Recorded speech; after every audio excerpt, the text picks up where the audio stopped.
안녕하세요. 오늘 여러분과 함께 좀 깊이 들여다볼 자료는요. 이명화 목사님의 설교 온유한 자의 복입니다.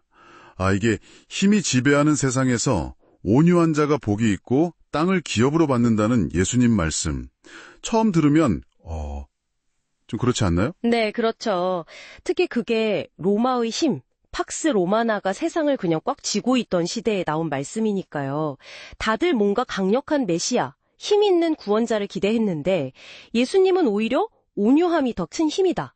이걸로 땅을 얻는다. 이렇게 선언하신 거죠. 네, 바로 그 지점. 그래서 오늘 이 설교 내용을 보면서 이 온유함이라는 게 진짜 뭘 의미하는지, 왜 이게 중요하다고 하는지 좀 파헤쳐 보려고 합니다. 설교에서 딱 짚어주는 게 온유함이 그냥 천성이 착하고 부드러운 그런 성품이 아니라는 거였어요. 그게 좀 흥미롭더라고요. 네, 그게 이 설교의 되게 중요한 포인트죠. 핵심은 온유함이 타고나는 게 아니라 훈련을 통해서 만들어지는 후천적인 성품, 그러니까 하나님과 사람을 대하는 태도라는 거예요. 이게 헬라어 원어 프라우스나 히브리어 아나우 의미를 봐도 그냥 유순하다기보다는 잘 훈련되고 조절된 힘에 가까워요. 뭐랄까, 야생만데 잘 길들여진 명마 같은 느낌? 힘이 있는데 조절되는 상태. 네, 그렇죠. 강력한 힘이지만 함부로 막 쓰지 않는 거예요. 그러면서 아리스토텔레스 정의를 인용한 부분도 되게 인상 깊었어요. 정당한 대상에게 정당한 정도로 정당한 방법으로 화를 낼 줄 아는 사람이 온유한 사람이다. 그러니까 화를 아예 안 내는 게 아니라 조절할 줄 아는 거네요. 맞습니다.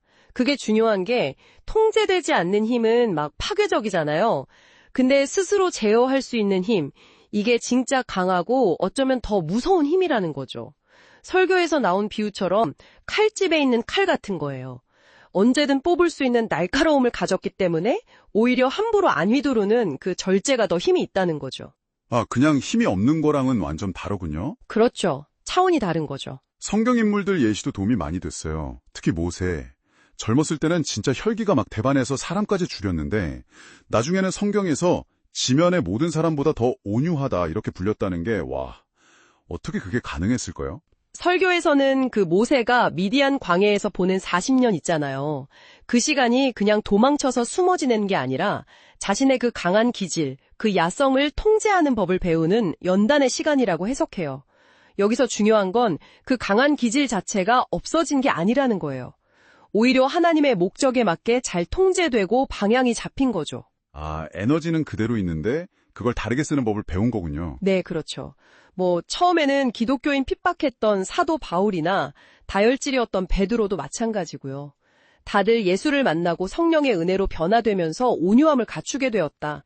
타고난 기질과 상관없이 변화될 수 있다는 걸 보여주는 거죠. 그렇다면 이 온유함, 그러니까 잘 조절된 힘이 왜 복으로 이어지고 또 땅을 기업으로 받는다는 약속이랑 연결되는 걸까요?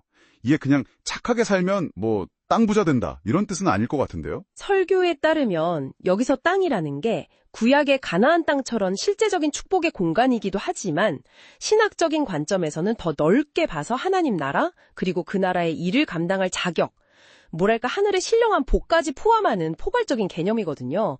생각해보면 좀 당연한 게 엄청난 힘, 영향력이나 재능, 권한 이런 걸 가진 사람이 그걸 제어하지 못하면 어떨까요? 위험하죠, 완전. 그렇죠. 설교에서 브레이크 고장난 차 비유를 드는데 딱 그거죠. 너무 위험하니까 하나님 입장에서도 그런 사람한테 중요한 일, 즉 땅으로 상징되는 하나님 나라의 사명을 맡길 수가 없다는 거예요. 그렇군요. 결국 자신의 힘을 스스로 다스릴 줄 아는 온유한 사람이야 말로 진정으로 세상을 이끌고 복을 누릴 자격, 즉 땅을 기업으로 받을 자격을 얻게 된다는 논리인 거죠. 어떻게 보면 리더십의 핵심 같기도 하고요. 온유해지는 방법으로 3가지를 이야기했죠. 하나님의 연단, 예수님의 가르침을 통한 변화, 그리고 성령의 은혜를 통한 변화. 네, 맞아요. 근데 어떤 경로든 핵심은 같아요.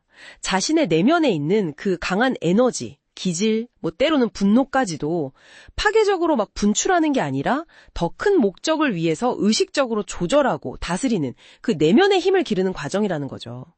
예를 들어 연단이라고 하면 그냥 고난을 막 견디는 거 이런 수동적인 게 아니라 그 과정 속에서 자기 반응을 보고 한계를 깨닫고 하면서 자기 통제력을 적극적으로 훈련하는 기회로 삼는 거예요. 그냥 참는 게 아니라 훈련이군요.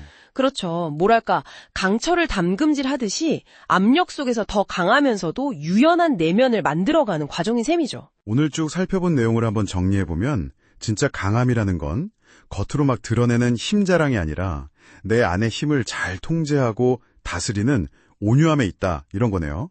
그리고 이건 그냥 성격이 아니라 훈련과 변화를 통해 얻어지는 거고 오히려 이게 세상을 얻고 영향력을 발휘하는 좀 역설적인 메시지였습니다. 네, 맞아요.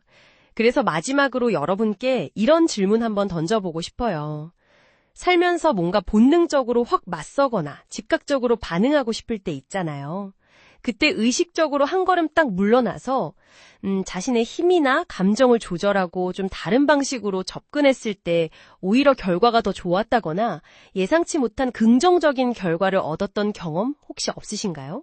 있을 것 같아요. 생각해보면. 어쩌면 그게 바로 우리가 일상에서 발견할 수 있는 온유함의 작은 증거일지도 모르겠습니다. 이 힘을 어떻게 내 삶에서 더 잘 활용할 수 있을지 생각해보는 것도 참 의미 있는 탐구가 될 것 같습니다.